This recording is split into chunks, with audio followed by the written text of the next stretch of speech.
This is the Get in My Garden podcast, episode 29, and this is Aaron Moskowitz. Because of holiday scheduling, instead of an interview, I have decided to share some geeky info about recent deep earth soil discoveries and open up a discussion about how this all could ultimately relate to our goal of colonizing Mars. I will be quoting a few articles from the BBC and Space.com. We are certainly living in very interesting times for technology and for science. As a futurist and space geek myself, I'm really interested in what systems we will devise for farming on Mars.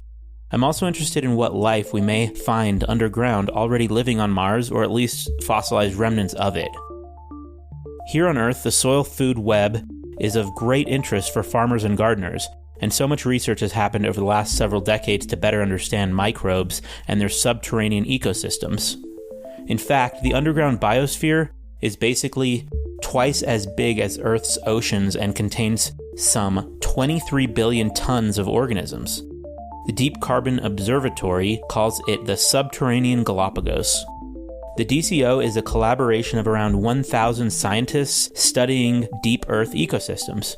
According to researchers, knowing how organisms survive in the extreme conditions below Earth's surface will help us understand the origins and evolution of life on our planet and perhaps our closest neighbor Mars.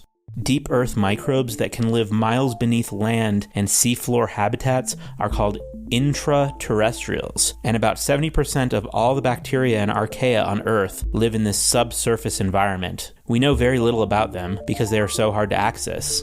The Deep Carbon Observatory has sampled hundreds of deep Earth habitats, sometimes drilling boreholes 3 miles deep to reach them, and also investigating existing mines.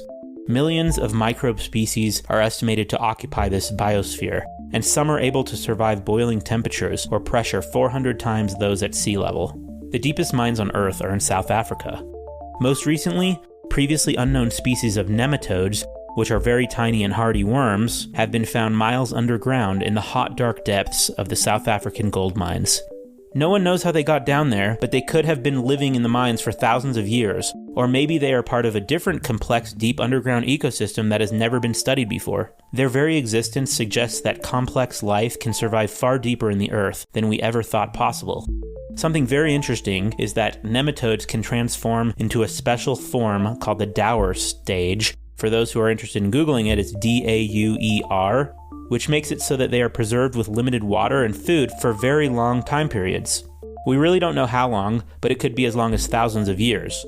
Then they reawaken when conditions are good again. This makes them very similar to tardigrades, those microbes that look like little bears that can survive being boiled, frozen, crushed, dried out, or blasted into space by going into a kind of stasis.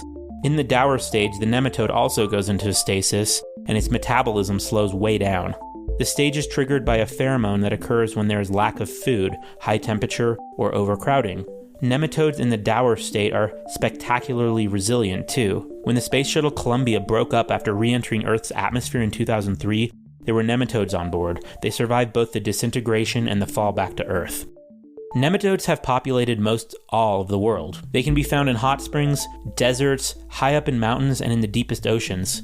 They live in Antarctica, inside the bellies of other animals, including humans, and even inside the placentas of sperm whales.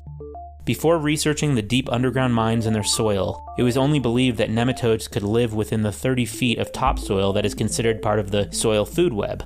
The researchers did extensive research on the environments around the mines too, to confirm the worms were not accidentally transported to the underground environment from the miners, but that they originated in the deep underground soil, and they were completely unique nematodes preferring to eat the local bacteria biofilm. Another unknown species was found thriving in water 2.2 miles down in the Tautona mine, where temperatures are around 48 degrees Celsius. That's hotter than any surface temperature on Earth. This mystery species was the deepest living animal ever found.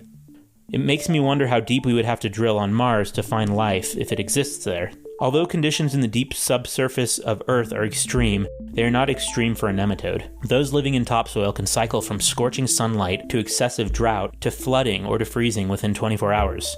They experience stress on a daily basis throughout the whole year. And as a side note, this is why they're the easiest beneficial insect to work with in your garden when something goes awry.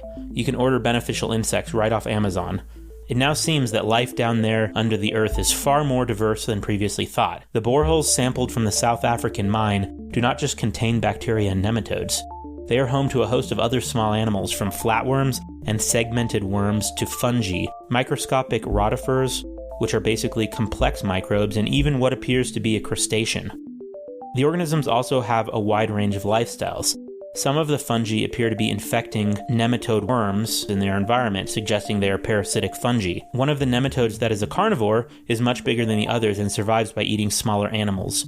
This all makes me keep thinking about the sci-fi book Dune, those humongous worms, and the fact that we are just learning about what lies beneath the surface of Mars. Who knows, maybe even below the Earth could exist much larger animals and worms. We just don't know.